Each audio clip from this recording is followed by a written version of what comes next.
pense que c'est inacceptable la façon dont ce dossier-là est géré, depuis que ce dossier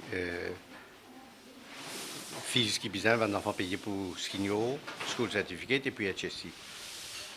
En fait, selon nous, pas si besoin accroche sa condition-là de présence, quantité de présence qu'ils enfants finissent pendant le cours de l'année, au droit de prendre part aux examens. Pas si besoin.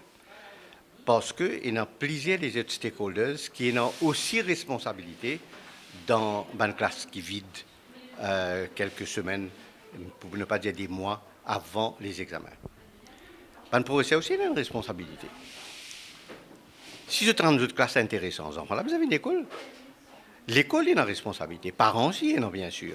Mais le ministère a sa responsabilité. Mais nous pas trouver qu'il fait besoin pénaliser ces enfants. Ou, comment dire, pour régler un problème, on trouve la proie la plus facile.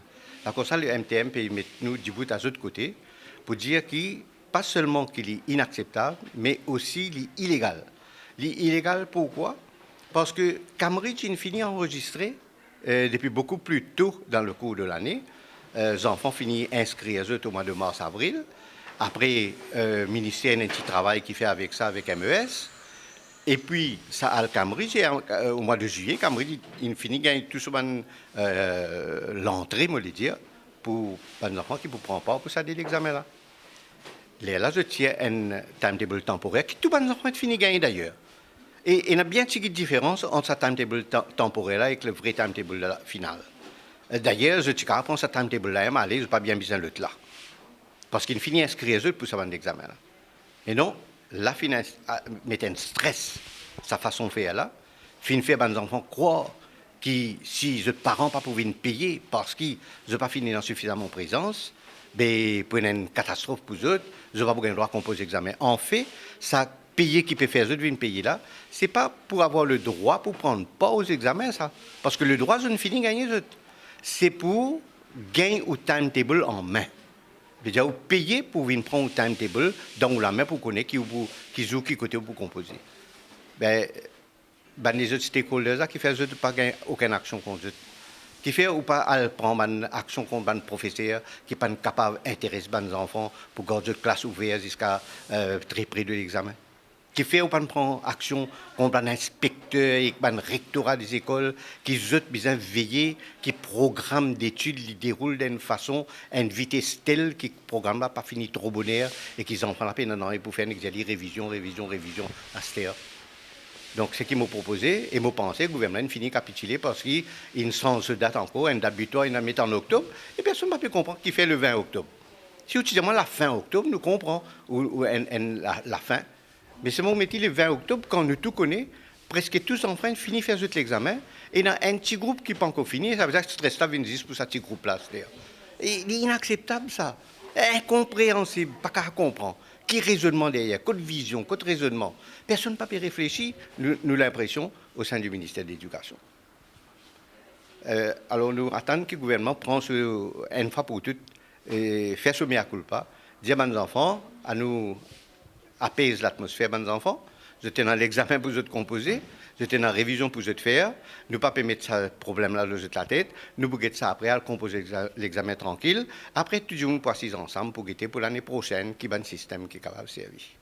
Sa façon qu'il fait aller là, une service finance bill, bon, une voie qui le gouvernement est dans ça. Moi, je suis ministre finance, une service finance bill.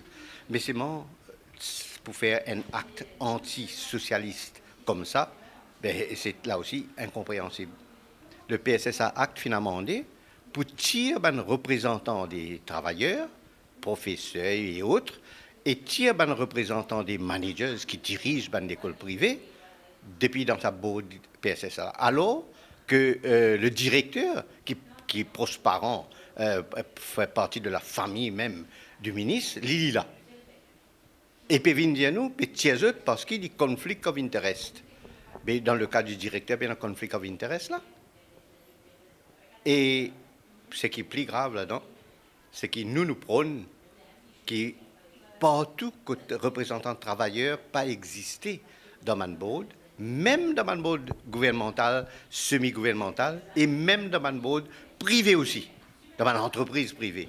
Nous préconisé qui bisait énormément de représentants de travailleurs partout. Et ban représentants des autres stakeholders, comme dans ce cas-là, il y a des managers aussi. Mais je bisais là pour être partie prenante dans une décision.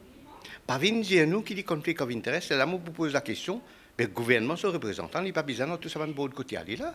Parce que ça va de board là, supposé indépendant, puis le gouvernement qui va le faire là-dedans, Télécom, qui le gouvernement le fait là-dedans. Laissez gérer par lui-même, dans l'ICTA, qui fait besoin d'un board gouvernement là-dedans, au niveau gouvernemental. Il n'est pas tenir la route, ça va une explication. La cause, ça me dit qu'on perd confiance dans ce gouvernement-là. Et je peux piétiner dans la boue, et je ne suis pas capable de détacher ce pilote là. Mon cas, j'ai besoin de commencer à secouer bien fort, et après donne la possibilité d'ouvrir un débat public avant de prendre une décision importante.